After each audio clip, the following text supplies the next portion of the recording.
আসসালামু আলাইকুম গাইস, সবাই কেমন আছেন? সকালে চলে আসলাম কবুতরের বাচ্চা নিয়ে যাওয়ার জন্য। ৪ জোড়া বাচ্চার অর্ডার আছে, তাই আজকে কবুতরের বাচ্চা নিয়ে যাব।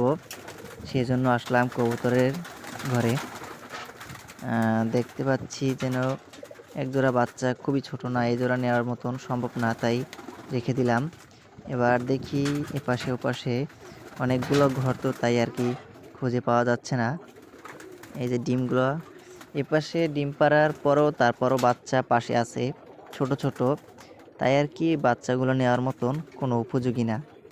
তাই তারপরও দেখছি, খুঁজে খুঁজে দেখছি যেন বড় বাচ্চা আছে কিনা।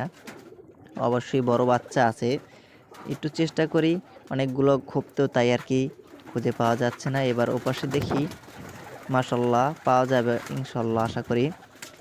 একজোড়া পাওয়া গেছে, তেমন একটা বড় দেখা যাচ্ছে না, এগুলো দিয়ে আসলে খুবই খারাপ দেখাবে, তাই বড় বাচ্চা দেখি পাই কিনা।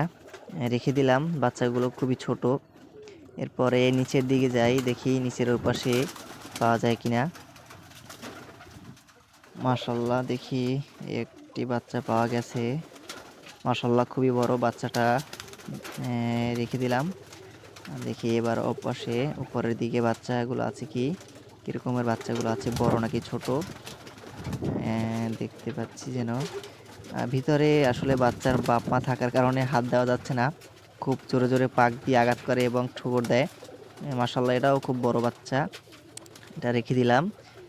এবার দেখি ওপাশে খুবই বড় বাচ্চাগুলো, এরকম বাচ্চাগুলো দিলে আসলে যাকে দিই সে খুব খুশি হয়, এবং আসলে বাচ্চাগুলো দেখতেও খুব ভালো লাগে।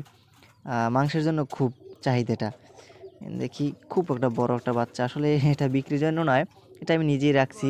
আসলে খুবই সুন্দর একটা বাচ্চা, তাই আমি রেখে দিলাম। এবার খেতার ভিতরে দুটো ভরে রাখি। অপর সাইডে দেখি বাচ্চাগুলো, উপরের দিকে একটু উঠলাম, ওঠার পর দেখি ভিতরে ভিতরে বাবা মা আছে কবুতরের বাচ্চার। মার্শাল্লাহ এটা খুব বড়, রেখে দিলাম সেজন্য। দেখতে পাচ্ছেন। এবার দেখি উপরের দিকে কি অবস্থা।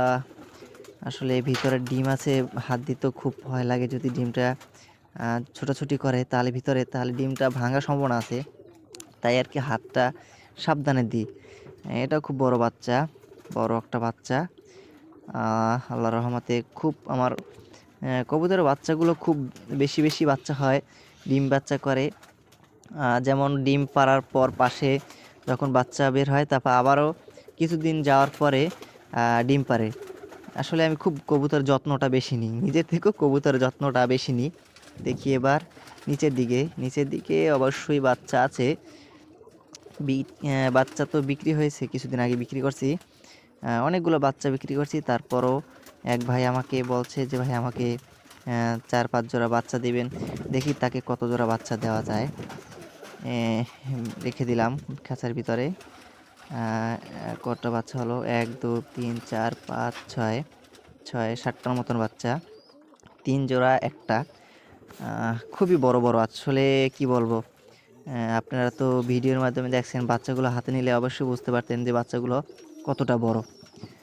আল্লাহর রহমতে খুবই বড় বাচ্চা। আসলে খাবারটার বিষয়টা বলতে গেলে এখন কবুতর পালাটা খুবই খরচ হয়, তবুও যারা কবুতর পালে তারা কিন্তু সেটা হিসাব করে না। এই বাচ্চাটা খুব শখের, আমার পছন্দের একটা বাচ্চা রেখে দিলাম। এবার বাচ্চাগুলো নিয়ে যাই, তার কাছে দিয়ে আসি।